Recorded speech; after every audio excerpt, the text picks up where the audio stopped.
Assalamualaikum warahmatullahi wabarakatuh. Bismillahirrahmanirrahim. Alhamdulillahirabbil alamin wassalatu wassalamu ala sayyidina Muhammadin wa ala alihi washabihi ajmain. Amma ba'd. Alhamdulillah, pada kesempatan sore ini berjumpa lagi dengan saya Nur Hadi dari tim Sujok Indonesia. Insyaallah kurang lebih 1 jam ke depan kita akan sharing-sharing. Sebelumnya Bapak Ibu suara saya jelas? Jelas. Alhamdulillah jelas ya. Di tempat yang lain jelas ya. Alhamdulillah udah hadir beberapa yang selalu hadir pada kesempatan sore ini. Sambil kita nunggu yang lain, insya Allah kita sore ini luar biasa ya. Ada 2 narasumber, Pak Hirija dengan Pak Wartono. Nanti kita akan sharing-sharing terkait dengan sujud ini. Bagaimana kabarnya Bapak Ibu pada kesempatan ini? Sehat walafiat ya? Di sini alhamdulillah, terima kasih buat yang sudah hadir. Alhamdulillah kita hari Sabtu kemarin ya, 1 minggu kemarin akhir bulan Juni kita ngadain event di Surabaya. Di sini ada beberapa yang hadir, ada Bu Sulastri, ada juga Pak Agung, ada beberapa yang saya kenal, ada juga Pak David. Selamat sore semuanya. Oke, ada Dr. Gusti, ada Bu Mayasar, dan tidak bisa saya sebut satu-satu, mudah-mudahan dalam keadaan sehat ya. Oke, Bapak Ibu sekalian, seperti biasa sebelum kita masuk pada sharing-sharing kita, mungkin ada yang mau berbagi sharing pengalamannya 1 minggu terakhir nih, 1 pekan terakhir. Seperti biasa, apa hadiahnya saya akan sharing terkait poster. Kita ada poster Sujok, yang belum punya poster nanti ada poster Sujok, atau yang belum punya akun, yang belum punya keilmuan di sujoklearning.com, nanti kita akan kasih buat Bapak Ibu untuk belajar. Silakan siapa yang bersedia? Siapa dulu nih yang bersedia? Saya. Oh, Dokter Gusti, silakan dokter.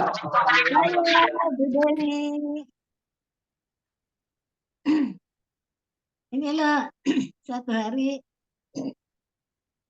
datang pasien sakit vertigo, nggak bisa, sudah 2 minggu lamanya. Tapi kok jalannya pincang, aku lihat kaki lututnya ditekuk. Ini sakit apa sih sebenarnya? Iya, kakiku nggak bisa ditekuk, katanya lututnya sakit. Tapi sakit yang utamanya apa? Vertigo. Oke, aku tutur. Coba naik ke bed pasien. Naik ke bed, tapi duduk ya. Duduk, kakinya dijuntai dua-dua.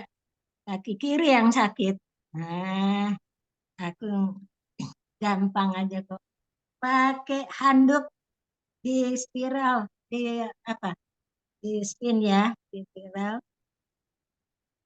Dengan dia posisi duduk, handuknya aku taruh di bawah lututnya. Enak ke kiri, apa nyaman ke kanan? Saya tanya. Oh, ke kanan katanya. Oke. Ya udah, saya ke kanan, terus ke kanan, ke kanan, ke kanan.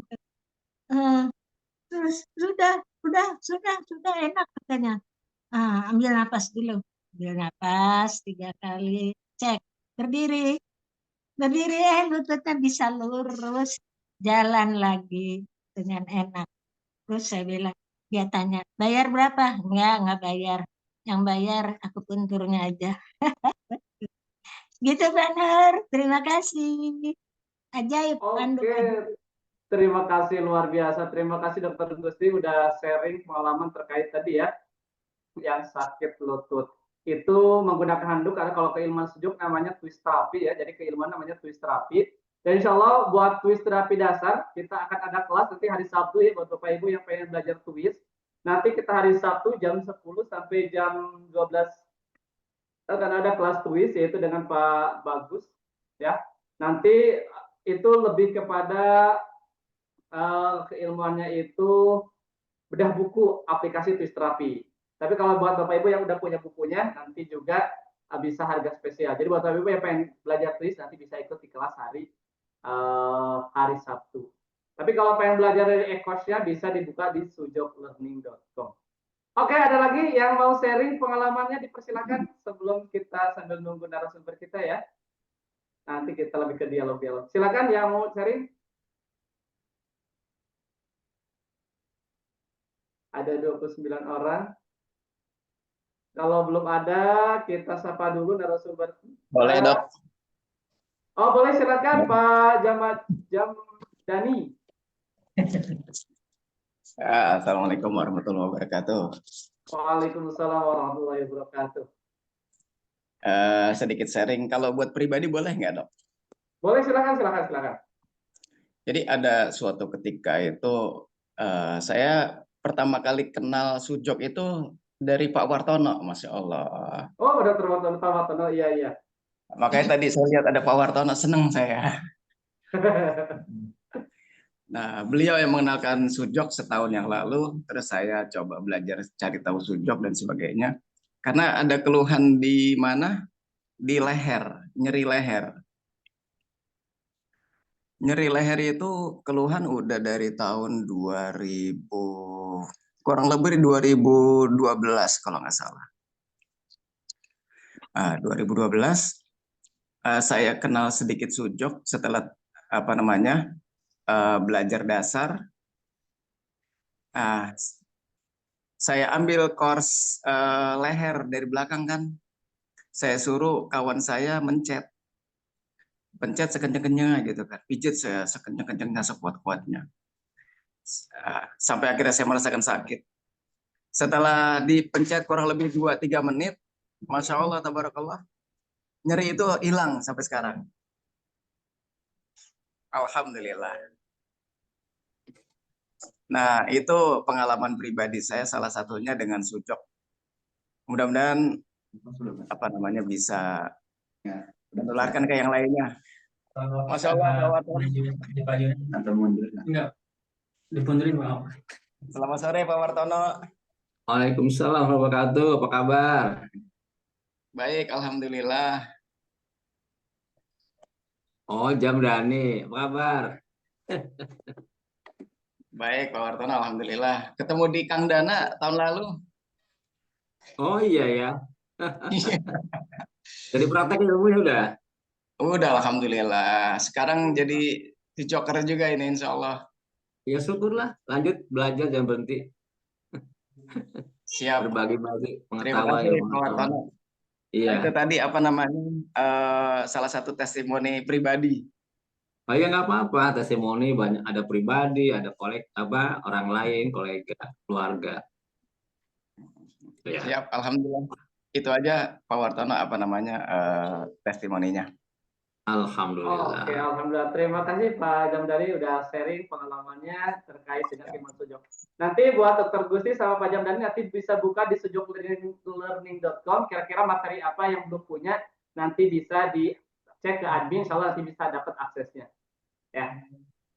Oke, karena waktu kita udah jam 4 lebih 10 menit, kita langsung sapa narasumber kita. Salah satunya itu ini udah siap, yaitu Pak Wartono. Assalamualaikum Pak Wartono. Waalaikumsalam warahmatullahi wabarakatuh. Apa kabar? Alhamdulillah. Baru ketemu barusan di bawah ya. Saya udah lama gak ketemu sama Pak Wartono ini. Sehat-sehat. Oke, ini alhamdulillah Pak Wartono lagi berkunjung ke kantor kita di Bogor. Jadi barusan saya baru ketemu pas mau live aja gitu kan. Dan udah lama tidak bertemu dengan beliau. Insya Allah beliau pada kesempatan sore ini akan sharing-sharing dengan Bapak Ibu. Nanti dengan Pak Hirja juga. Untuk mengetahui kita, ini sebelum kita sharing-sharing, mungkin ada pembukaan atau sharing dulu dari Pak Wartono sebelum kita sharing tanya jawab. Waktu dan tempat saya persilakan kepada Pak Wartono mungkin 5-10 menit total sebelum kita buka tanya jawab. Baik, Assalamualaikum warahmatullahi wabarakatuh. Waalaikumsalam warahmatullahi wabarakatuh. Alhamdulillah, hamdan katsiran barakatuh. Ya, kenalkan nama saya Wartono. Saya salah satu dari anggota Sujok yang udah lama nih, sebetulnya cuma jarang hadir di tempat ini. Nah, jadi bincang-bincang dengan Pak Herija kemarin itu, minggu lalu, terkait dengan semakin meningkatnya masyarakat itu mengalami berbagai macam keluhan fisik. Gitu. Nah, sehingga banyak masyarakat itu ketika keluhan fisik itu kemudian mencari solusinya itu keluar, ya dicari obat ke dokter, dan terus seperti itu kebanyakan. Nah, sesungguhnya kalau kita mau berpikir tentang kehidupan ini, itu sangat kompleks jika masyarakat itu gagal di dalam memahami problem dan gagal di dalam memberikan makna, itu sejatinya berdampak pada masalah-masalah fisik. Jadi kalau bisa dikatakan bahwa psikis itu memang memiliki peran yang sangat dominan. Adapun fisik itu sekitar 2-30% lah gitu kan. Karena itu sangat sesuai dengan apa yang dihasilkan oleh sujok itu sendiri gitu kan. Jadi sujok itu sendiri lebih fokus pada masalah-masalah energi, masalah kesadaran, itu yang dibangun jadi sisi emosinya sebetulnya. Ya. Nah, ini kalimat yang sampai ini sederhana sekali kalau kita mau mendalaminya, dan orang akan bisa menemukan gitu. Jadi sebelum sakit kita bisa mengatasi, setelah sakit atau sedang sakit bisa mengatasi dengan ya kalau bisa tanpa obat gitu. Karena berbagai macam obat juga kalau kemudian kita konsumsi dengan jangka waktu yang lama, justru akan menemukan masalah-masalah baru. Ya, tapi kalau kita mau belajar, terus belajar dan belajar, kita akan mendapatkan sesuatu yang luar biasa, yang obatnya itu sebetulnya ada di kita sendiri gitu kan. Bagaimana kita mengelola emosi, bagaimana kita kemudian membangun paradigma berpikir kita, ini yang paling penting sungguh. Jadi kerangka berpikir harus kita bangun, artinya mindset kita bangun. Ya. Dan Islam mengajak seperti itu gitu.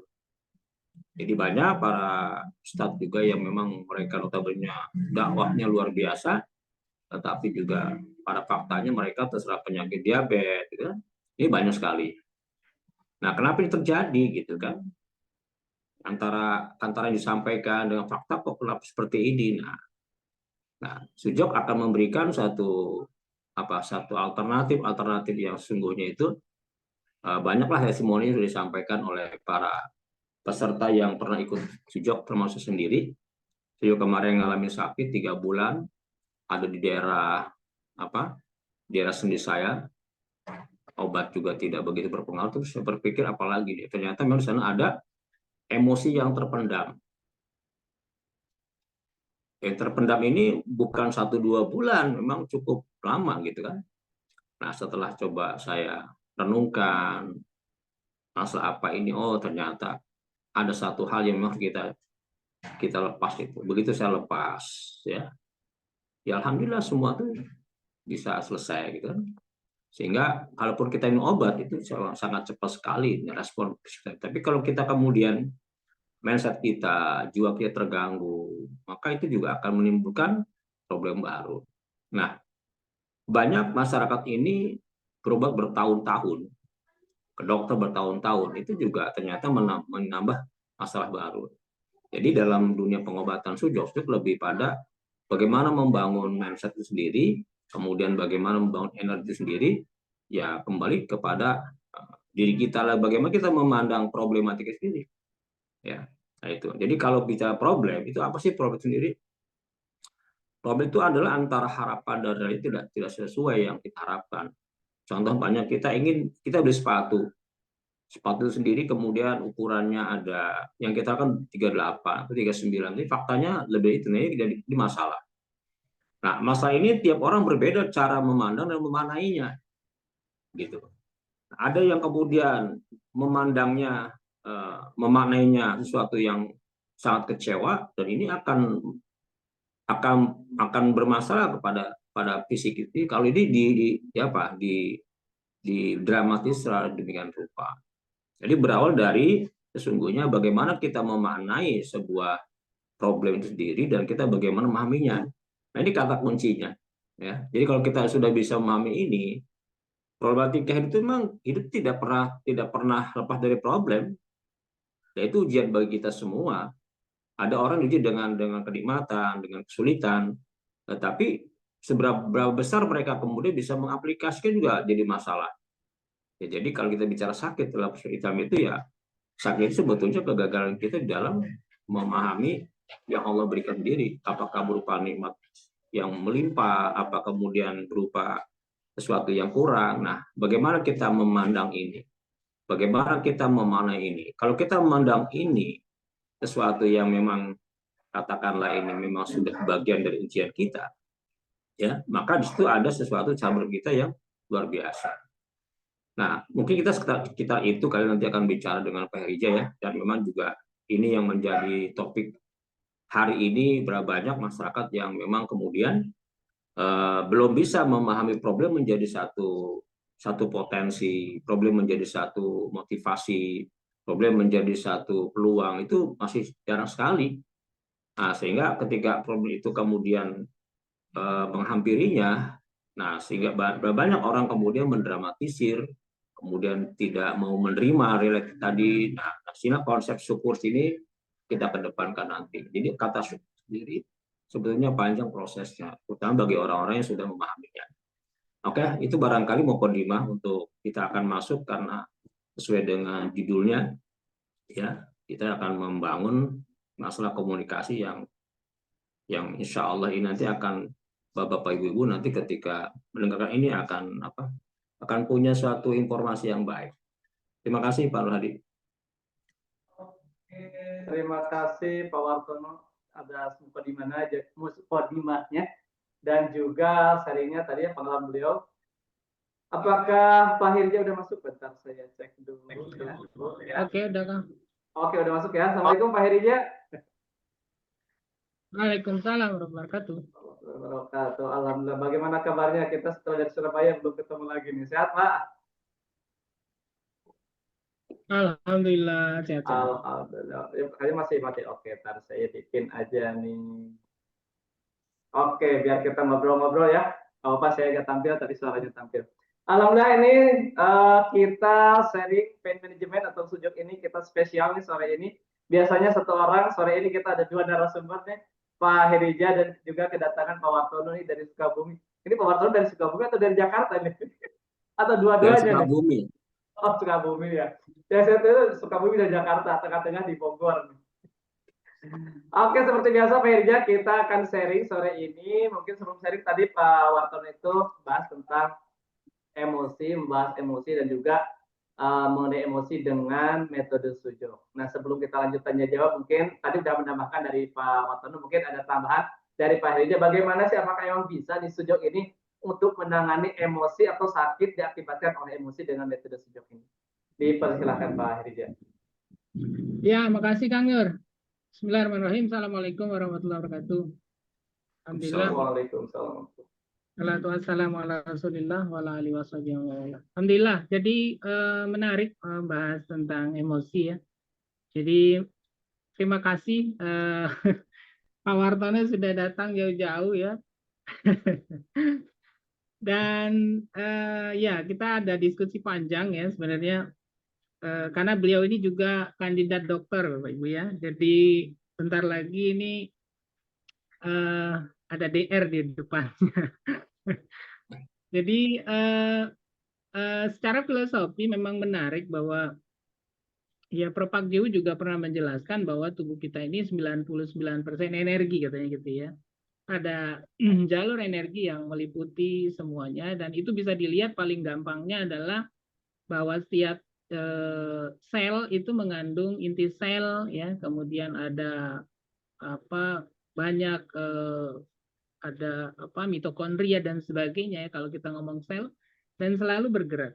Dan kalau kita lihat sel secara umum ya, dalam satu sel itu ada proton, ada elektron, ada inti atom, dan semuanya bergerak. Artinya bahwa makhluk hidup atau benda mati yang kita sebut tanda kutip, sesungguhnya semuanya hidup ya, semuanya ada pergerakan, dan artinya di situ ada energi yang berputar ya. Sehingga memang menarik ketika kita membahas energi dikaitkan dengan tubuh manusia, maka yang paling mudah terinfluence di tubuh ini adalah energi sistem.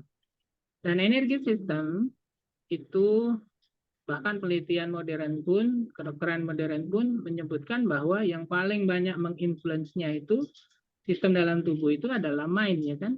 Pikiran, emosi, perasaan, yang kemudian dia bisa mempengaruhi sistem organ, ya, organnya sendiri dan sebagainya.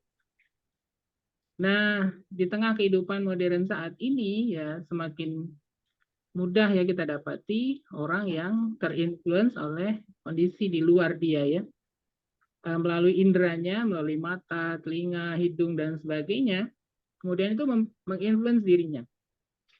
Dan ada yang menarik bahwa ketika kita membahas emosi, kemudian kita membahas emosional atau mentally, ya, itu erat kaitannya dengan sistem nervous system, ya, sistem brain, otak. Bahkan dalam bukunya Propak Gyu menuliskan bahwa ketika kita ngomongin emotion, maka dia sangat erat kaitannya dengan limbic system dalam brain, ya. Kemudian ketika kita masalah mentally, ya, itu pun erat kaitannya dengan neokortex, ya. Jadi bagian korteks di bagian depan, ya. Dan yang menarik dari semuanya itu, apakah masalah mentally atau masalah emotionally itu ada di brain. Nah, yang kedua yang menarik dari semuanya itu erat kaitannya juga dengan mulut. Nah, ini ya, mulut. Mulut tuh bisa buat orang jadi senang dengan senyumnya. Kemudian mulut itu bisa juga buat orang jadi sedih dengan ucapannya, ya kan? Dengan isu-isu yang berkembang, dengan hoax-nya, ya, dengan fitnahnya dan sebagainya. Bahkan hadis juga menyebutkan bahwa lidah itu lebih tajam dari pedang, katanya, kan gitu. Ini menarik, artinya satu hal yang nggak bisa kita lepaskan bahwa berita-berita yang beredar itu sangat mempengaruhi sistem brain kita. Yang itu artinya nanti erat kaitannya dia akan mempengaruhi juga emosional kita. Ketika emosional kita terpengaruh, erat kaitannya dia juga dengan sistem dalam tubuh kita. Apakah itu sistem pencernaan, sistem sendi, alat gerak, ya, sistem sirkulasi dan sebagainya. Nah, ini menarik, ya. Jadi Bapak Ibu, ya, dari sini kita coba join, ya, ngobrolin ini, ya Bapak Ibu, sehingga ya mudah-mudahan jika ini memang dianggap menarik, penting dan sebagainya, kita bisa lanjutin ke depannya. Itu mungkin Kang dari saya, Kang. Oke, baik Pak Hirja. Nah, sekarang kita langsung sharing-sharing atau tanya jawab, ya. Kita sharing-sharing aja dengan peserta. Itu tadi ada Pak Wartono, juga ada, nanti bisa sharing bahas. Di sini sebelum saya lanjut ke ini yang chat, mungkin ada yang mau bertanya dulu dari Bapak Ibu. Dipersilahkan. Ada 2 narasumber, ya, nanti mungkin tiktokannya saya, Pak Hirja sama Pak Wartono, mungkin bahas tentang apa yang ditanyakan oleh Bapak Ibu. Saya bicara, ya. Oke, silakan Pak. Pak Hirja, sepertinya kita kan pernah mendengar, ya, kajian dunia kedokteran terkait dengan pengaruh, ya, hubungan atau pengaruh emosi dengan sistem hormon. Ya, itu sangat erat dan dapat mempengaruhi kesehatan tubuh manusia secara signifikan itu. Nah, itu gimana Pak Hirja? Sebetulnya dalam praktek kehidupan ini gimana Pak Hirja? Iya. Nah, jadi sistem hormonal itu kan semuanya ada di ya, erat kaitannya dengan sistem peredaran darah dan juga erat kaitannya dengan neurotransmitter otak, ya. Jadi memang dia bekerja mempengaruhi sistem otak, ya, neurotransmitter tadi, dia kaitannya ke sana. Dan yang menarik juga memang bahwa dua sistem yang bisa tersebar rata ke dalam tubuh kita ini sampai tingkat sel ada 2. Yang satu adalah sistem peredaran darah, yang 2 adalah sistem saraf. Nah, sistem peredaran darah yaitu tadi melalui hormonal system. Hormonal system itu masuknya kan ya lewat darah, ya. Jadi apakah itu pituitari ya, kalau yang kita umum kenal ya, kalau Bapak Ibu juga belajar mungkin 6Q itu ada pituitari, ada tiroid ya, kemudian ada thymus ya, kemudian ada pankreas, ada adrenal ya, kemudian ada gonad namanya. Nah, itu semua yang kemudian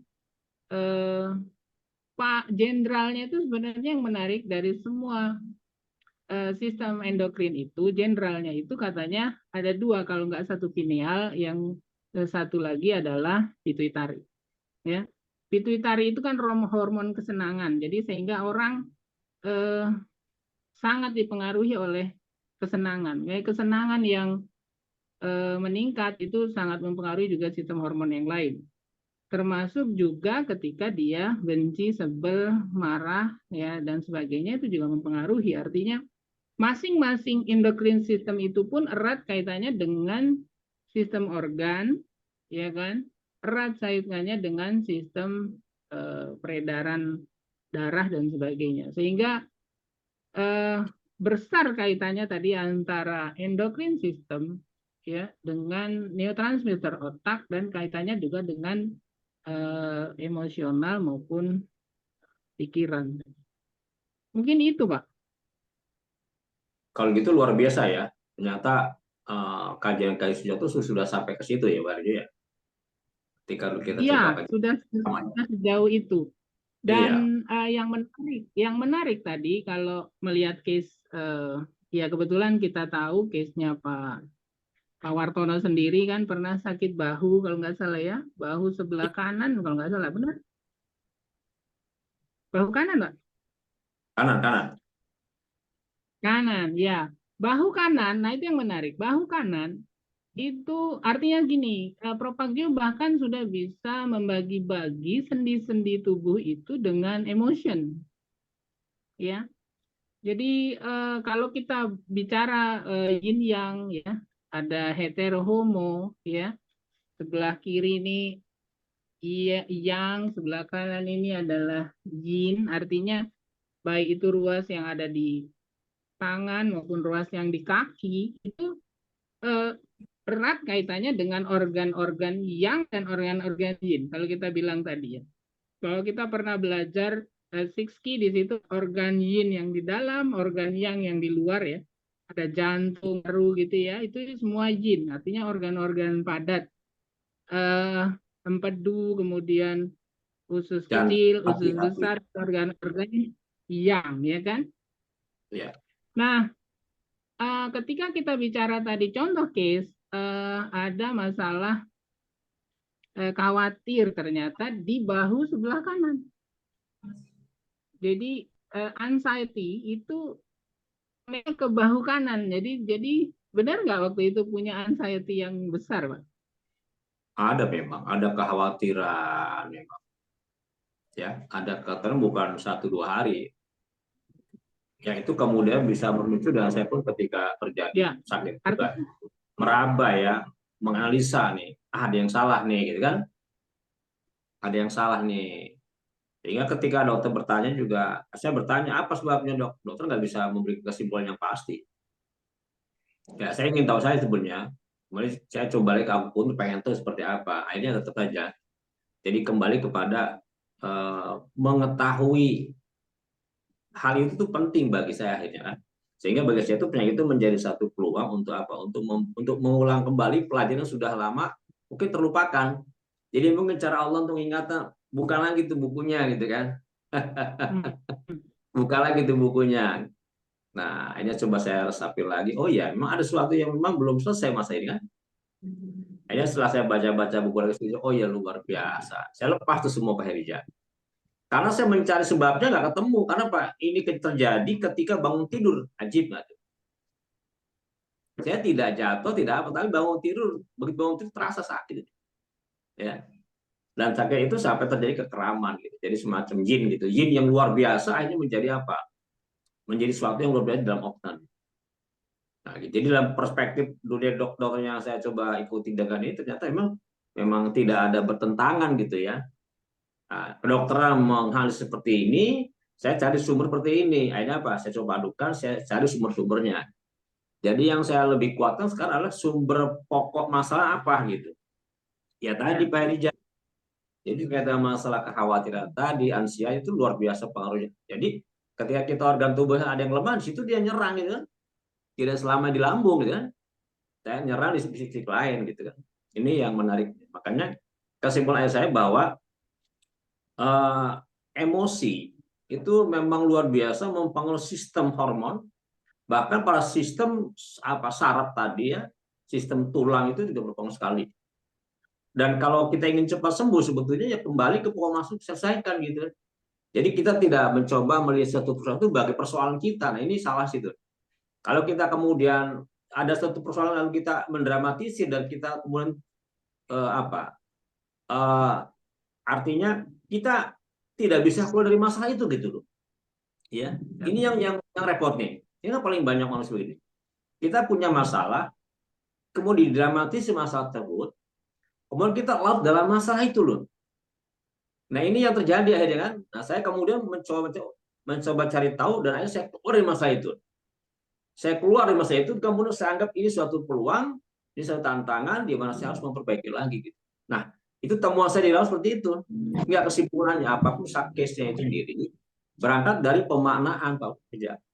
Bagaimana memaknai sesuatu case tadi, lalu kita kemudian seberapa besar kita kemudian memahaminya dan agar kita bisa keluar seperti itu. Nah, dari sini kemudian berpengaruh kepada gaya hidup ya, kepada style hidup. Nah, itu juga sangat berpengaruh ternyata. Nah, seperti itu. Nah, kesimpulan yang saya coba tarik adalah bahwa emosi itu betul-betul mempengaruhi sistem hormon dan hormon tersebut berperan langsung ya dalam menjaga atau mengganggu kesehatan tubuh manusia. Oleh karena itu, pengolahan emosi yang baik sangat penting untuk kesehatan fisik dan mental yang optimal. Nah, ini yang menurut saya seperti itu. Jadi apapun persoalannya kembali ke sana. Karena itu sebetulnya ke para sujoker ini kalau mau mengkaji itu orang datang keluhan tadi dengan nyaman. Nah, tadi kita mendengar testimoni ada seorang ibu yang mempraktekkan kakinya sudah mana sakit ya, kemudian hanya digosok dengan pelintir handuk, di sana ada unsur kenyamanan, di mana di situ ketika digesek itu ada nyaman, ini emosinya naik. Ketika emosi naik ternyata emang hasilnya liris gitu. Ini luar biasa. Jadi kalau bukan sekedar gesekannya, ada unsur kenyamanan itu loh. Nah, nyaman ini bagian dari emosi. Ya, dia nyaman, dia rileks gitu kan. Nah, ini. Jadi ini yang perlu ditreatment sebetulnya. Emosi seperti ini yang perlu dibangkitkan sehingga kemudian mood-nya itu sendiri naik, dengan sendirinya sistem hormon akan bergerak. Nah, kan begitu Pak Jia, barangkali ya Pak Jia. Ya. Ya. Jadi berangkat itu semua. Kalau selama ini kan kita bicara emosi itu kan cuma ada dua ya, ada yin yang, ya. Yang selama ini berkembang kan emosi yin, emosi yang, ya kan. Ya. Jadi emosi yin itu contohnya adalah tadi anxiety, ya. Emosi yang itu senang, Bapak, gitu ya. Sebenarnya senang orang berlebihan juga bisa dia bermasalah, ya. Sedih yang berlebihan juga bermasalah. Nah, ada sebenarnya Sujok menjelaskan energi ketiga yang disebut neuroenergi ya. Iya. Nah, neuroenergi boleh ditutup Bu Sumasri. Nah, energi yang neutro ini yang menarik, satu yang bisa kita ambil, yang dia bisa netralisir semua kondisi ya Bapak Ibu. Apapun itu, apakah tadi emosinya yang atau emosinya yin, ya diantaranya itu ukur gratitude, ya. Gratitude itu adalah satu bentuk penerimaan, artinya apapun kondisi, ya, kondisi kita baik senang maupun susah, ketika kita menerima, ya, kita bersyukur, ya, artinya kita menerima, maka itu akan menetralisir semua emosi. Jadi dulu ketika saya juga mendalami hipnoterapi, Bapak Ibu, itu ya orang itu bermasalah ketika tidak bisa menerima. Ya, Jadi contohnya kenapa saya yang sakit ya, kenapa orang lain nggak sakit ya. Banyak penjahat di negeri ini, koruptor itu nggak ada yang sakit, bahkan dia bebas ya kan. Nah, sementara ada yang bilang pernah buat banyak dosa ya, saya nggak pernah bermasalah. Nah, kenapa saya sakit? Nah, eh, ini yang terkadang kemudian mempengaruhi banyak sistem dalam tubuh ya. Nah, satu yang bisa menetralisir itu semuanya seperti pernah kita juga dialog adalah rasa syukur, Bapak Ibu. Syukur menerima artinya eh, apa istilahnya? Ya terjadi bahwa manusia ini akan diuji dengan kebaikan maupun kebaikan itu jelas ya. Bahwa semua manusia akan diuji dengan itu. Nah, ketika dia ditimpa kesulitan dia bersabar, ketika dia ditimpa dengan kebaikan dia bersyukur, maka dua-duanya adalah kebaikan. Nah, ini yang mesti muncul sehingga ketika case-nya tadi apakah masalahnya marah, ya itu adalah energinya yang kemudian mungkin tadi kafir yin, yang bisa membalance dua-duanya itu ya energi syukur ya tadi, energi gratitude. Jadi kesadaran bahwa kita ini makhluk ya, bahwa kita ini adalah ciptaan Tuhan, ya kita diuji ya. Ketika dia ada ujian itu dia menerima, ya dia sabar, kemudian bersyukur, sungguh ya, bahkan ya Bruce Linton sendiri sebagai orang yang ada ilmu Amerika yang menjelaskan bahwa ketika dia menerima, ya itu udah separuh dari pengobatan. Jadi artinya proses kesembuhan itu akan lebih mudah untuk kemudian berlangsung jadi lebih. Nah itu mungkin Pak Wartono. Jadi Luar menarik biasa, ya. Pak Riko ya. Sesi 8. Jadi memang luar biasa. Ternyata di sana yang stres bukan hanya pikiran ya. Jadi dia menciderai yang namanya hormon stres ya. Stres, hormon bisa stres ya Pak Riko ya. Ya. Luar biasa. Jadi yang perlu dikatakan stres itu selama ini kan pemahaman tentang stres, pemahaman tentang sabar. Ini kan masih terbatas pada ketika diberikan ujian bilang sabar, tapi belum banyak masyarakat mencoba mengaitkan di Pareja. Bagaimana kemudian dampak sabar dalam konteks yang sungguhnya itu terhadap kesehatan fisik kan, kesehatan berpikir gitu kan. Kan kalau mengatakan ya udah terima saja, ya udah sabar, ini kalimatnya sederhana Pak Rija. Ya, sebetulnya aku mulai sabar itu sebetulnya kan hasil dari ilmu ya. Ya, dari ilmu itu kemudian timbul pemahamannya mendalam, kemudian apa penghayatannya mendalam. Di situ dia kemudian apa membenarkan, lalu kemudian meyakini. Dari situlah kemudian apa endingnya ya dia mengamalkan gitu. Nah ini kalau ditarik pada konteks hari ini tentang kasus sosial itu sebetulnya karena ini yang juga pernah saya baca Pak Tio mengajarkan terima tadi gitu ya. Jadi terima ini sebetulnya ada akumulasi ilmu, pemahaman, pengetahuan, kebenaran. Kan gitu Pak ya. Jadi ketika orang tidak meyakini tentang kebenaran yang Allah berikan, ya tentang ujian Allah berikan, dan Allah tidak menguji selain berdasarkan apa yang ada di situ kompetensinya, ya. Nah ini kan yang kemudian nih gagal paham saja. Jadi ketika Allah teruji dengan dua hal, dengan kebahagiaan, dengan apa lagi, dengan kesulitan. Nah, memahaminya ini masih banyak yang keliru Karija. Memberikan maknanya gitu. Ya, dikasih kekuasaan, uang banyak melimpah juga banyak juga yang kemudian secara mental itu rusak. Ya. Sehingga wujudnya manusia gitu loh, tetapi dalam prakteknya bukan manusia lagi. Nah, kesimpulannya berarti kalau begitu Karija. Bagaimana para ulama saya memberikan satu informasi tentang sumber sakit itu ada di hati, Ferja. Ya, hati itu loh. Hati gitu. Jadi ketika hati itu rusak, itu ibarat seperti apa? Dalam sebuah komputer ada software dan hardware. Kalau softwarenya sudah berantakan error, maka berdampak pada hardwarenya. Kata Ibnu Qayyim, apabila hati itu isinya sesuatu yang baik akan apa dalam perbuatannya. Nah, ini kembali kepada install lagi, menginstal. Nah, saya ingat ketika ada dengan antum itu, bagaimana kemudian Sujok memberikan satu doktrin tentang sebetulnya kita sedang menginstal diri gitu, ya, menginstal diri. Makanya ada energi hetero, ada Newton kan. Nah, ini kalau dikaji secara mendalam, ini yang tadi antum sampaikan luar biasa. Nah, nampaknya kayaknya kita perlu pendalaman ini. Sebagai kerangka teori yang Pak Jeo sampaikan, ini ternyata bisa ditarik ke berbagai aspek-aspek kehidupan. Tidak hanya pada persoalan kesehatan ini, tapi ditarik kepada cara berpikir semuanya. Dulu kan pernah kita bicara itu ya Pak Arja ya. Ini kalau dikembangkan berbagai aspek dalam berperspektif ini luar biasa. Jadi grand teorinya itu gitu loh. Nah, jadi macam grand teori, kemudian bagaimana nilai teorinya, kemudian aplikasinya seperti apa. 3 poinnya harus kemudian kita coba kaji kembali, sehingga nanti masyarakat bisa memahami itu. Kalau hidup ini udah bisa paham seperti itu, berdasarkan keyakinan yang udah Allah beri pada kita, itu sebenarnya hidup ya saja. Jadi kesadaran hidup ini penting sekali ternyata ya. Ya, sadar bahwa kita akan pulang ke Allah Subhanahu wa taala. Sebagai muslim seperti apa dikerjakannya. Quran telah mengisyaratkan pada kita, kulu washrabu halalan thayyiban. Iya kan? Jadi ketika mereka makan minumlah yang halal baik, ini ternyata belum cukup Rija. Belum cukup. Ya.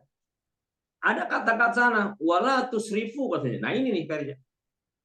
Jangan berlebihan. Jadi kesimpulannya, keberlebih-lebihan ini menunjukkan ketidaksadaran diri. Jadi apapun tuh masalahnya, apakah itu yang baik, ketika berlebih-lebihan, kalau yin menjadi lebih ya teorinya. Kalau yang menjadi yin. Nah, ya ada tawasud. Jadi sakit itu sesungguhnya kesimpulannya ini ada berlebih-lebihan. Ya, dalam hal apa? Ya nanti yang tahu mereka sendiri. Lebih di dalam apa? Dalam makan, minum, makan. Maka dampaknya hari ini kita ada kolesterol, ya. Apalagi ada asam urat, ada apa lagi? Kemudian ada gula darah. Sebetulnya indikatornya karena berlebih-lebihan. Lebihnya materi yang masuk itu kemudian tidak disikapi dengan bagaimana mengurangi lebih tadi secara fisik itu. Maka di sana sebetulnya menarik sekali Pak Rija tentang ketika kata kulu washrabu halan thayyiban. Kulu washrabu wala tusrifu. Ini kan menjadi satu dasar filosofi kita bahwa yang namanya berlebih-lebihan itu memang sangat tidak baik terhadap berbagai hal. Gitu Pak Rija. Apalagi kalau dikaitkan dipahami dengan pendekatan grand teori Sujok tadi Pak Rija. Nah, ini barangkali perlu kita coba lewat pendekatan ini. Menarik Ya, Pak Rija. jadi ya, itu menarik tadi. Kalau selama ini kan kita belajar Sujok juga kalau sakit itu cuma 2, kalau nggak lebih ekses, ya defisiensi, ya kan? Jadi selama ini kalau kita belajar yin yang ya kalau lebih dia ditambah, gitu, dikurang, kalau dia kurang ditambah, ya kan? Tapi nggak ada yang ngebalance. Nah ini nggak ada yang ngebalance antara lebih kurang itu. Nah sementara dalam Sujok ada yang ngebalance, ya kan? Ada energi neutro yang dia harus selalu dikuatkan supaya dia bisa ngebalance hetero homo atau yin yang tadi. Nah, menariknya lagi bahwa Propagio membuat sebuah teori Jin model order atau teori Jin sequence yang menjelaskan bahwa emosi itu ada 2. Kalau emosi yang itu karena kelebihan. Artinya orang yang ekspansi, terlalu rivalry ya, berjuang, terlalu artinya ada konsep expansion lah, itu menyebabkan emosi-emosi yang sifatnya yang. Nah, orang yang muncul dari self insufficiency karena dia merasa kekurangan, merasa homo atau merasa kontraksi ya, shame, malu, ya, kemudian dia sigh. Nah, itu menyebabkan juga emosi-emosi yang sifatnya yin. Contohnya anxiety tadi, atau agoni ya, atau jadi sadness dan sebagainya. Nah, keduanya tadi, kalau konsep yin yang ya ngebalasnya itu. Tapi yang bisa misahin dia, yang bisa membuat dia netral dua-duanya, itu apa? Tadi energi ketiga yang neutro, diantaranya tadi syukur, menerima, ya, sayang, cinta, menghormati, sopan, jujur, dan sebagainya. Nah, ini yang kadang-kadang kita lepas, ya, kita lewat, ya. Jadi yang menarik, Propagdiu mengembalikan lagi kodratnya manusia itu sebagai makhluk Tuhan. Dia juga dilengkapi dengan bawaan pabrik yang Tuhan sudah menciptakan pada setiap diri itu jujur, ya kan? Nah, ini yang juga luput di negeri ini ya, ataupun di banyak kondisi ya. Orang mestinya jujur itu nggak susah nyari orang jujur. Kalau sekarang kan susah banget nyari orang jujur. Padahal itu bawaan pabrik. Artinya Allah itu menciptakan atau siapapun kita ini ya sudah komplit dengan jujur. Maksudnya kan gitu. Nah, ini yang menarik. Jadi untuk ngebalance itu ya, tadi yin yang fenomena, maka ada energi ketiga. Oke, itu Pak mungkin. Jadi kita boleh pancing yang lain ya. Yang lain juga boleh kalau ada yang mau Silakan boleh tanya. gabung yang lain ya. Ini kita sedang nyantai saja ini, obrol-obrol saja ya. Oke, Silakan. Bapak Ibu, sore ini materi kita tentang emosi ya. Mohon maaf nih kalau yang bertanya yang lain, jadi berhubungan emosi dengan sakit, dengan ngeri. Oke, silakan. Ada yang bertanya, open mic dulu. Berhubungan emosi dengan sakit untuk yang lain, mohon maaf ini yang chat belum saya jawab ya. Silakan Bapak Ibu. Dari pembahasan Pak Hirja dan Pak Wartono tadi yang mau bertanya, open mic aja.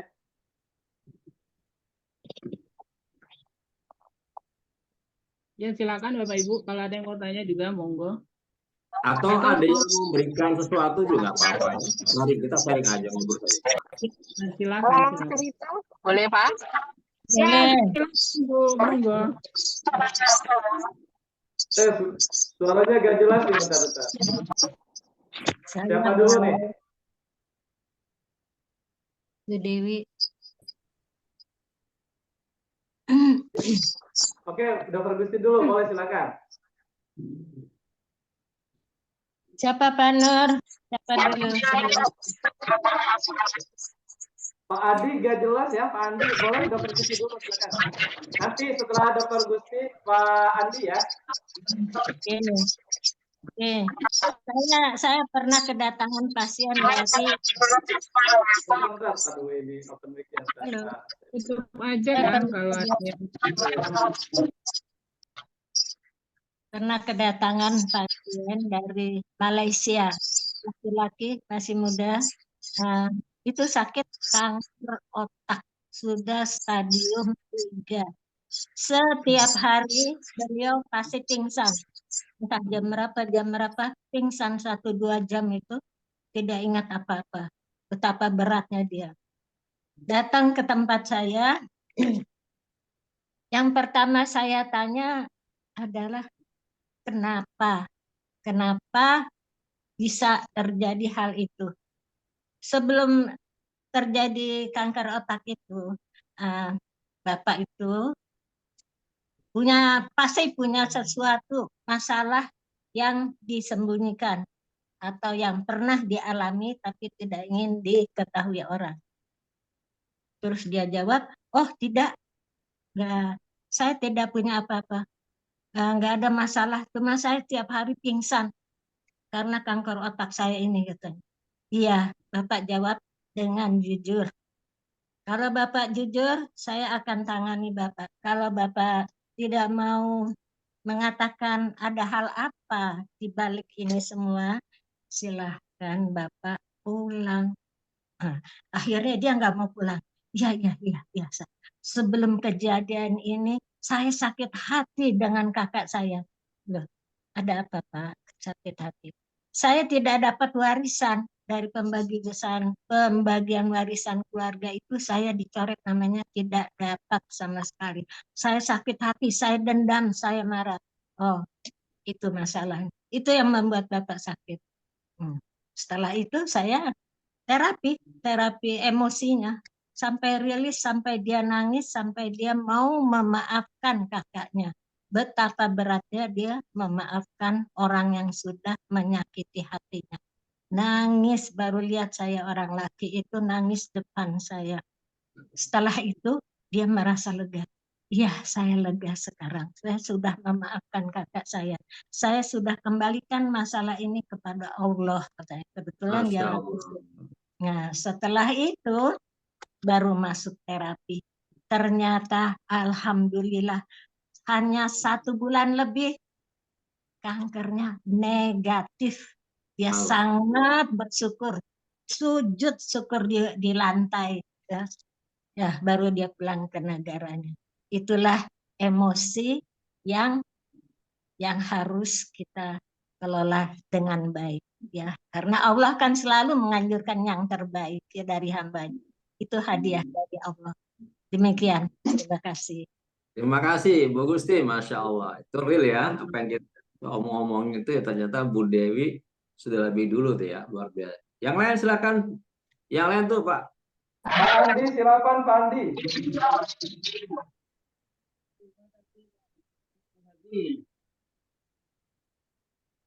Pak Andi Abu Fauzi, dipersilakan.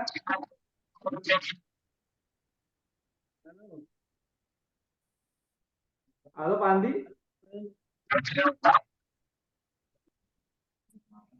Ya kalau nggak bisa yang Ah, lain dulu. suaranya gak jelas ya Pak Andi. Boleh yang lain yang mau sharing Pak Andi, mohon maaf nih suaranya gak jelas ya. Bang Amir. Waalaikumsalam warahmatullahi wabarakatuh. Izin berkaitan dengan masalah emosi, Pak Ustadz, saya kebetulan juga menghandle ada beberapa klien yang terkait dengan permasalahan kesehatan mereka. Salah satunya adalah pasien yang paling sering saya jumpai adalah kasus diabetes, bahkan sampai menyebabkan stroke. Nah, untuk pasien-pasien tersebut, kadang secara profil kelihatannya orangnya santai, memaafkan, tapi tetap ada satu permasalahan yang ditemukan pada kesehatan mereka. Nah, ketika kita sebagai terapis coba untuk lebih intens, kita lebih menggali, kadang ada sesuatu yang agak sulit dijelaskan secara kata-kata ataupun secara empiris lah, kurang lebih kepada faktor personal touch gitu. Nah, ternyata memang masalah-masalah itu kadang suka terkemas sedemikian rupa. Mungkin saya juga ingin dapat masukan saran bagaimana nih caranya agar kita bisa mendapatkan trustable dan reliable dari klien-klien yang kita tangani untuk membantu proses pemulihan mereka dari sakit yang diderita lebih cepat. Mungkin itu saya lebih pada ingin mendapatkan saran-saran dari Pak Ustadz dan juga rekan-rekan senior sekalian. Sebelumnya mohon maaf, jazakallahu khairan. Assalamualaikum warahmatullahi wabarakatuh dan salam kenal dari saya Bang Amir di Pasar Minggu Jakarta. Terima kasih Pak Amir, semangat. Iya, baik, coba sedikit saya masuk tadi apa yang Pak Amir telah sampaikan. Nah, kalau ini dalam konteks Islam ya, konteks Islam itu kalau kita coba buka Quran, surat Ar-Ra'd, yang surat yang ke-13 ya, ayat 28 itu. Di sana, seperti terjemahannya ya. Nah, orang-orang yang beriman dan hati mereka jadi tenang dengan mengingat Allah. Nah, ini emosi ini, ya. Quran mengatakan emosi. Ingatlah hanya dengan mengingat Allah, ya, hati menjadi tentram. Nah, tentang zikir di sini, tentang zikir. Nah, untuk sampai pada tingkat zikir di sini, itu kan memang tidak semudah yang kita ucapkan. Apalagi ketika orang sedang sakit, ya, itu kita banyak zikir, itu nggak masuk, tidak masuk. Ya, jadi harus diurai dulu Pak, bahwa kalau Anda baca ini sekian ini Pak, gitu ya, itu akan berefek ke sini. Gitu kan.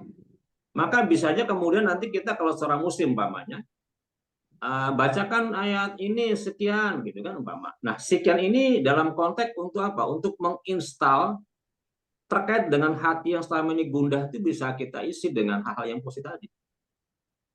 Seperti ucapan yang paling mudah, astagfirullah, astagfirullah.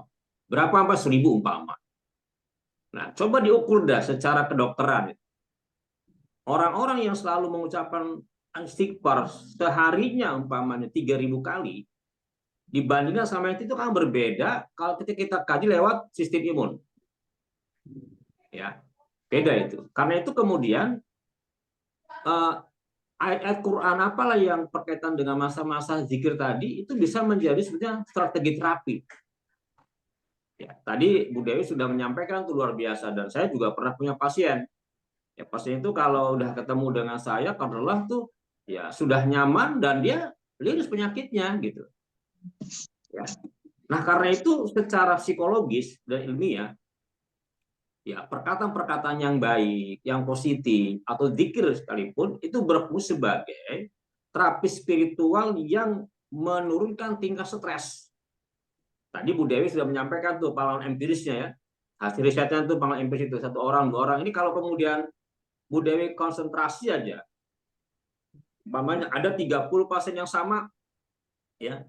Setiap pasien itu diwawancarai, di instrumennya, itu Bu Dewi bisa menyampaikan sebuah hasil risetnya itu bahwa pengobatan kanker bukan lagi dengan pendekatan obat secara fisik, tapi lebih pada membangun spiritual tadi, kejujuran tadi, memaafkan tadi, ya, hal yang baik. Karena itu ketika stres sudah turun, ini pemaparan berikutnya itu akan menstabilkan emosi dan meningkatkan ketenangan jiwa.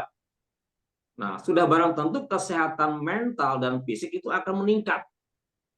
Dengan demikian, zikir dengan penghayatan mendalam itu dapat mempengaruhi kecemasan, akan meningkatkan rasa damai, memperkuat sistem kekebalan tubuh. Nah, ada seorang peneliti namanya Dr. Soleh, dia telah meneliti, ada bukunya itu ya, bahwa sholat tahajud yang khusyuk itu justru akan membangun sistem imun. Nah, seperti ini nih. Jadi ya tiap pasien beda-beda karakter ya. Kalau para terapis ya sebelum masuk ke dalam pengobatan secara fisik tentunya lebih kita mengorek pada unsur-unsur di balik semuanya. Seperti yang tadi Bu Dewi lakukan. Dan itu sangat efektif sekali. Ya, sangat efektif. Nah, kalau kita ke dokter kan ditanya, sakit apa? Begini-begini, kasih obat selesai kan. Nah, fisiknya dapat tapi di luar itu tidak dapat. Dan kita tahu bahwa sesungguhnya sakit tadi sebuah gambaran ada sesuatu di balik itu. Ya, ada di balik itu, ada sesuatu, nggak mungkin tanpa sesuatu itu. Ya, tentu kalau kita mau mencoba lihat diri kita juga sama saja. Karena udah begitu polanya gitu kan. Ketika orang tidak tenang akan terjadi stres di hormonnya. Ketika orang tenang maka stabil gitu. Nah, ini teorinya begini nih, tarik kesimpulan begitu. Nah, tenang itu seperti apa? Ya tenang tadi. Ya, dia nggak ada lagi rasa dendam, nggak punya permusuhan, dia nyaman hidup, dia bisa berkata jujur, pola hidup juga enak, dan mudah diberikan masukan orang lain, ya. Ya, pokoknya hak-hak orang lain dia berikan, gitu kan? Seperti itu. Ya, nah, ini nanti kalau dikaji kepada hal yang lebih dalam lagi itu. Karena itu modal utama bagi sebetulnya tadi. Ya, tadi Bang Amir itu luar biasa juga memberikan sedikit pernyataan sedikit itu luar biasa. Nah, sebetulnya yang gini-gini perlu kita bangun kerja atau kita rumuskan kembali tentang kurikulum terkait tema hari ini tuh. Kalau kita coba kurikulum ya kita bisa bikinkan sesuatu yang lebih berguna lagi untuk kedepannya. Jadi kita bikin pas nasional. Ya, kenapa begitu? Ini kesempatan kalau di mana masyarakat, kalau kita lihat angka kesehatan tuh Pak, coba cek dah berapa perkembangan statistik tentang penyakit, penyakit yang sifatnya degeneratif. Diabetes itu berapa persen? Apalagi kemudian ya kemudian stroke berapa persen? Itu kelihatan Pak Rija. Ya, kelihatan semua. Jadi kita berbasis pada riset itu sendiri. Nah, ini menjadi peluang untuk kita mengedukasi masyarakat ya seperti ini. Ya, seperti ini. Jadi ya obat yang pertama ya tadi kembali kepada ketenangan tadi. Ya. Tenang itu kan sudah konsekuensi dari nerima semua apa yang Allah berikan. Ya syukur tadi efek gitu. Kalau orang syukur ya tenang gitu kan, udah. Dan itu ketemu dengan kita pun ya senyum gitu kan, bukan nggak dicap lagi, nyantai saja. Kenapa? Ada satu keyakinan yang luar biasa Islam itu bahwa ketika ada kesulitan pasti ada kemudahannya. Nah ini kan belum terdobrak nih misalnya. Kenapa orang kemudian tadi mental block? Ya, saya nggak bisa begini, itu mental block tuh. Harusnya kan terbuka, tidak. Ya saya udah begini. Nah ini kan kalau dikaitkan dengan sujud, dikaitkan dengan paman ini kan dengan kondisi homo, ya kondisinya homo, artinya homo. Kalau dikaitkan dengan pamannya tentang teori using, ini kondisinya yin. Nah kita kata ini mental block, ya dia tidak bisa lagi menerima masuk kiri kanan. Nah bagaimana dobrak ini? Satu-satunya tadi masuk lagi kepada di tengah-tengah tadi itu apa namanya neutral tadi, kembali kepada konsep Tuhan lagi tadi bahwa segala sesuatu udah Allah ciptakan, tinggal bagaimana memahaminya, bagaimana memaknainya gitu kan. Ya kembali lagi para fitrah manusia tadi. Nah kalau ini berjalan ya para ulama dulu kita kan juga mana kalau ulama kita jarang yang sakit stroke ya. Tapi kalau ada para sakit stroke ada kesalahan nih, salah pemahaman nih ya. Jadi ada seperti gini, ngomong bisa tapi praktek nggak bisa. Kenapa? Ya sekedar teks-teks aja disampaikan, tapi pemaknanya kurang gitu. Ya, kurang penghayatan dalam. Sehingga jangan salah gitu. Tidak selamanya orang yang hafal teks itu sendiri mampu memberikan pengaruh kepada dirinya terhadap kesehatan fisiknya itu sendiri. Ini fenomena yang sangat menarik. Saya punya teman-teman tuh rata-rata kena diabetes Rija. Ya, diabetes rata-rata. Umurnya 50 gitu kan. Nah, diabetes. Lagi dari diabetes implikasi kemana? Ke stroke ya tadi. Nah, sekarang bicara diabetes itu kan bicaranya adalah kalau dalam konteks ini kan homo, ya kan? Ini homo, ini kondisi sedang homo. Nah, yin. Berarti yin ini sifatnya apa? Jangka panjang ini. Nah, ada sesuatu ini yang mengganjal biasanya begitu. Nah, begitu barangkali Pak Rija, ini menarik sekali pembicaraan kita ini. Emang ini sekedar omong-omong saja ya. Kalau nanti mau dibikin suatu program yang luar biasa, sebenarnya itu memang menarik gitu.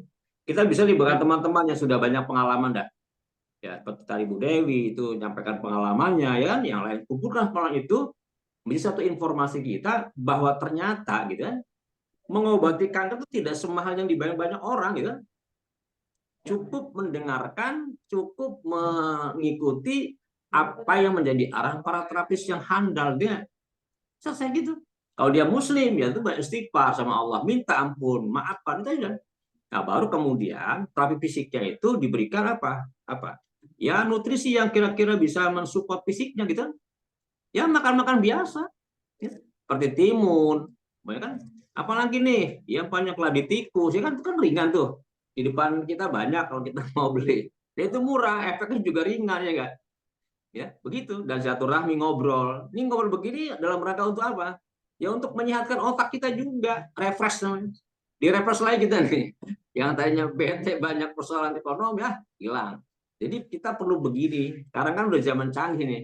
Yuk ngobrol bareng lewat apa Zoom, manfaat. Isinya tentang kebaikan semuanya. Oke Pak Rija, begitu kurang lebih. Ya, terima kasih Pak. Ya, jadi mungkin nggak perlu ngulang ya. Yang jelas bahwa memang ya Dr. Warsito juga seorang ilmuwan di Indonesia ini menceritakan bahwa sama emosi itulah yang kemudian membuat imunitas kita jadi nol. Dan sama Bruce Lipton, ilmuwan Amerika juga menyatakan bahwa emotion itu yang juga buat imunitas kita jadi zero, dia bilang kan. Artinya ketika orang memendam emosi, sesungguhnya dia membawa sampah yang berat pada tubuhnya yang kemudian tubuhnya nggak mampu untuk melakukan netralisir ya. Dan jeleknya emosi, ya emosi satu itu bisa bawa emosi-emosi yang lain. Dan ketika nggak kuat ya meledak ya, artinya ketika meledak ya jatuh sakit ya. Nah ini yang juga perlu ada kunci yang juga disarankan oleh Madam Bupinder, kemudian Marina Darkopa, ketika kita melakukan terapi apapun Bapak Ibu, jangan lupakan emosional ya, karena emosi itulah sumber heteroenergi. Ya, dialah yang cepat merubah kondisi seseorang. Ya. Dan dia cepat Kenapa cepat? Karena indera yang nangkapnya ya. Apakah tadi mata, telinga, hidung, mulut ataupun rabaan dan sebagainya. Artinya dia semuanya di panca indera. Nah, ada yang menarik juga dalam twist terapi ya, untuk menetralisirnya juga bisa dengan indera gitu ya.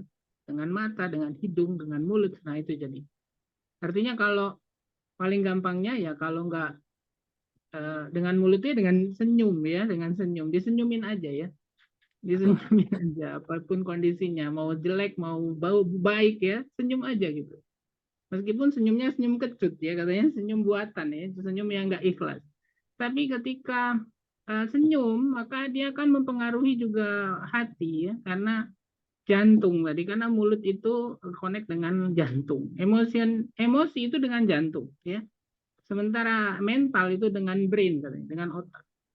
Nah, semuanya artinya baik mental maupun emotion itu ada kaitannya dengan indera yang ada di mulut. Ya, tadi kenapa harus smile kan gitu ya.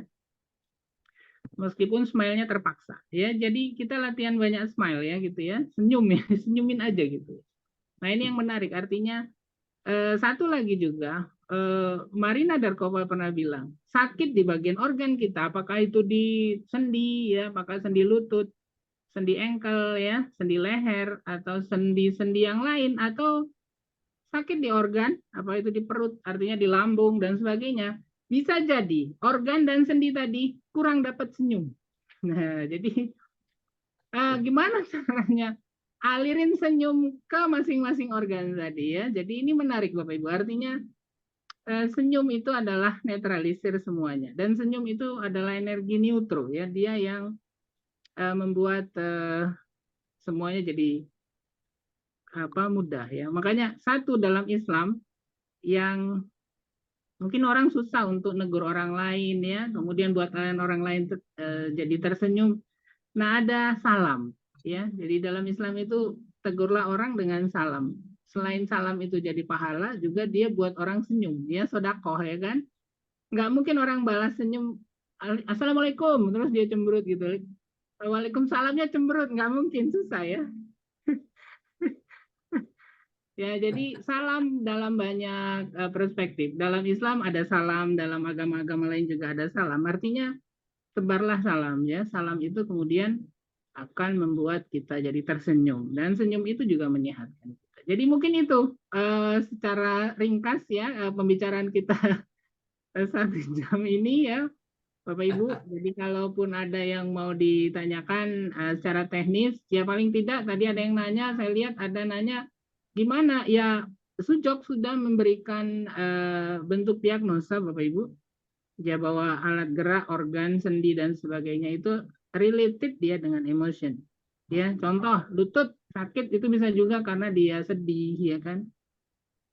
Atau mungkin dia karena ada perasaan tertindas dan sebagainya. Jadi sakit lutut itu bisa gitu. Artinya kalau secara physically nggak sembuh, contoh tadi ya, tanyain ada nggak emosi-emosi itu ya. Jadi menarik, artinya jangan melulu kita hanya nanyain physically ya, ada aspek metaphysical yang erat kaitannya di situ. Jadi ketika Bapak Ibu belajar Sujok, maka gabungkan itu ya, artinya not only enough ya, nggak cuma cukup terapi fisikal, tapi lakukan juga terapi emosional.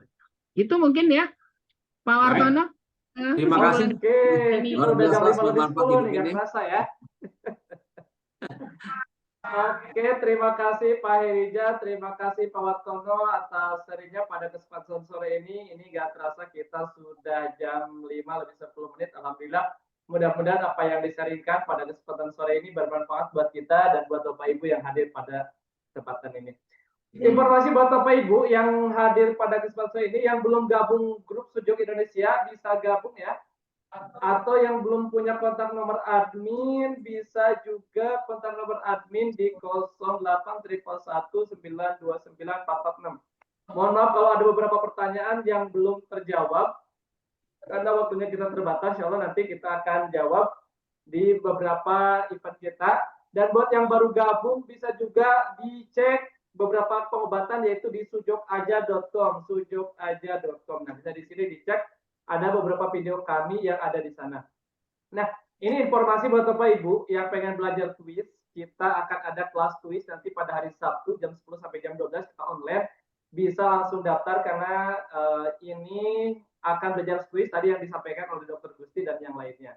Dan juga buat Bapak Ibu yang ingin belajar sujuk lebih detail ataupun lebih mendalam, kita ada namanya Sujuk Academy.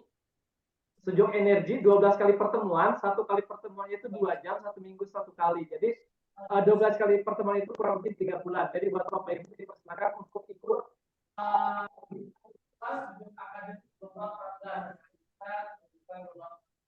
Insya Allah untuk kelasnya kita akan mulai ya. Maka ketiga bulan itu kita teman-teman yang di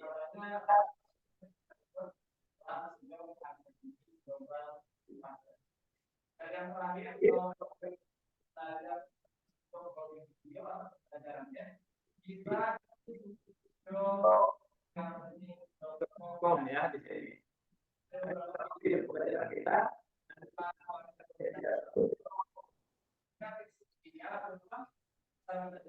demam, batuk dan sebagainya ada di sini di sujoklearning.com. Jadi bisa lihat videonya dulu baru ikut pembelajarannya atau langsung ikut pembelajaran kita.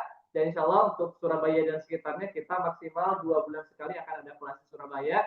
Kalau bisa kita sebulan sekali kita offline di Surabaya. Kalau Bapak Ibu di kota-kota sekitarnya di Indonesia mau mengadakan kelas sujok online offline seperti di Surabaya, bisa kontak admin kami. Insya Allah kita akan jadwalkan mengadakan event di kota Bapak Ibu offline ya, yang selama ini online kita akan ada offline. Oke, di Bekasi siap Ibu, kontak nomor adminnya Bu. Kita sebetulnya gampang ya, nanti kontak admin ya di 08111929 446. Kita insya Allah di beberapa kota kita akan adakan kelas offline. Mungkin itu yang dapat saya sampaikan. Mohon maaf kalau ada kesalahannya. Saya Nur Hadi undur diri. Wabillahi taufiq wal hidayah. Assalamualaikum warahmatullahi wabarakatuh. Waalaikumsalam warahmatullahi wabarakatuh. Alhamdulillah, jazakallah khairan Ustaz Baik. Eliza dan segenap tim Sujok dan narasumber